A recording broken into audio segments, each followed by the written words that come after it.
Hi everyone, I hope you're doing great. Welcome to La Maison de Tanger, where I will have the chance to go with Alex through the entire beautiful project, A Measure of Shape and Sounds, which will be released on September 20th.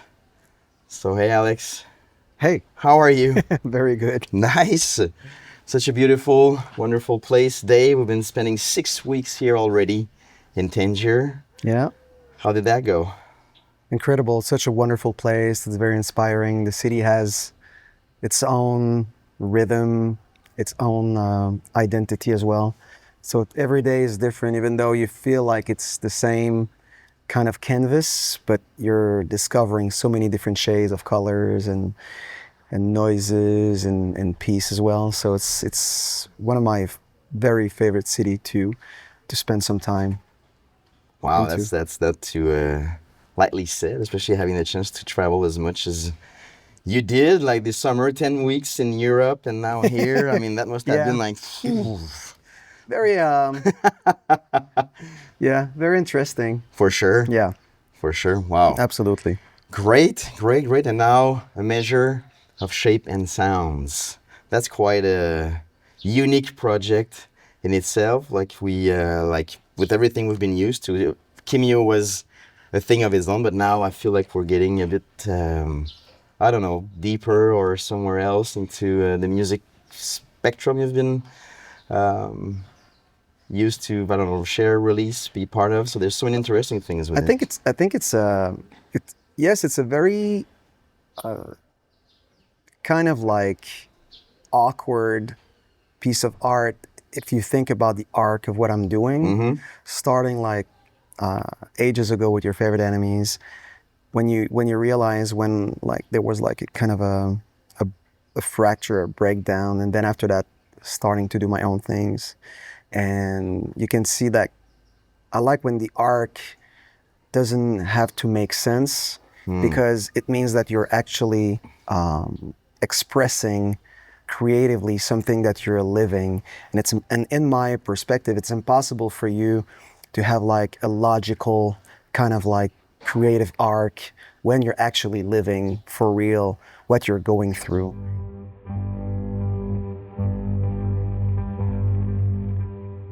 It was so intense that being depraved from being able to speak. Obviously, singing was not even like a question at the time. I didn't know if it would, if I would be able to do so ever again. I wasn't able to write. I wasn't able to read. Even in my mind, I was so confused. It was very, very confusing for me, and I was in real distress. So I think it would have been, I don't know, dishonest if I would have been just like, okay, well, let's keep on doing the same thing and to follow what I was doing logically. Me, I wanted to dwell into something that was real, that was part of the moment. So I guess that's why it's so different because when we started with Kimio, that was really every day was like a battle for me. I had 1 or 2 hours of clarity, and Ben and Momokat, they were like so instrumental in this whole project. So just to kind of try to grasp what I was like getting into with that, with the movie as well.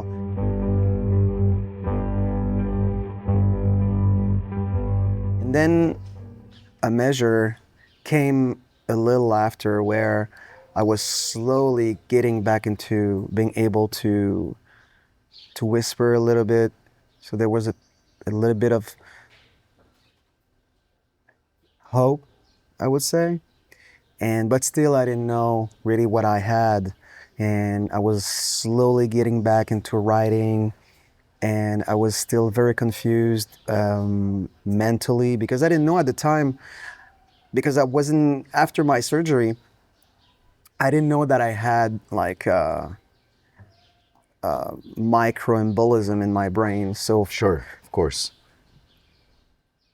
and the fact that nobody told me was even more uh,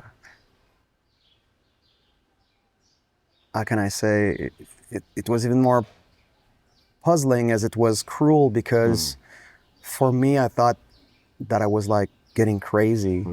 And Wow. well, a lot of my friends would be like, "Oh, Alex, it started like way back." That's another story. But me in my head, trying to face, all those echoes and, trying to make sense of what I was trying to. When you're not able to talk, when you're not able to communicate that much, so you're always in your head and you're reflecting. And I'm someone that, will reflect a lot and muse and meditate a lot to the point where, sometimes it's getting very intense. So that's the general, that's the general me. So after when you're not able to do that, then everything is like confused, and so it's just like very strange. So not knowing was even more difficult for me to fathom, just like what was going on.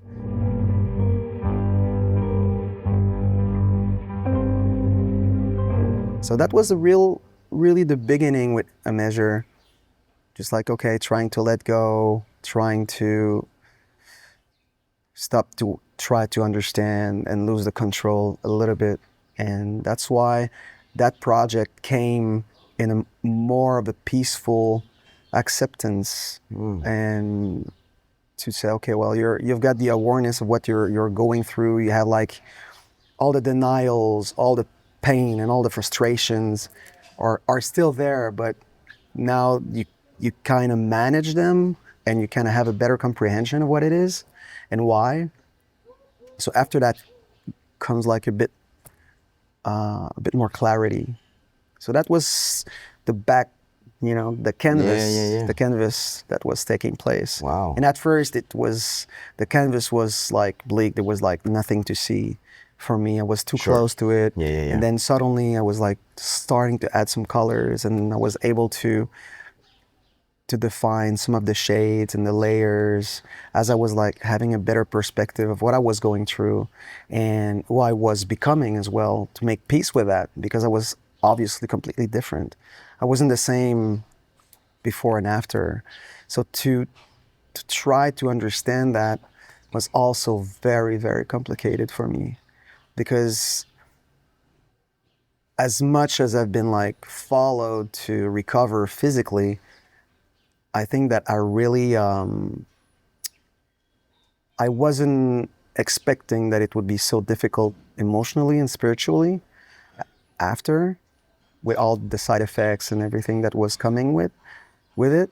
So when I was starting to have a bit clarity, so that's when a measure of shape and sounds started to appear in my head, because it was the reflection of where I was. Same for Kimio, and then slowly I was like transitioning in a different in a different kind of stage of my recovery, but mentally and emotionally. So beautiful. It's amazing.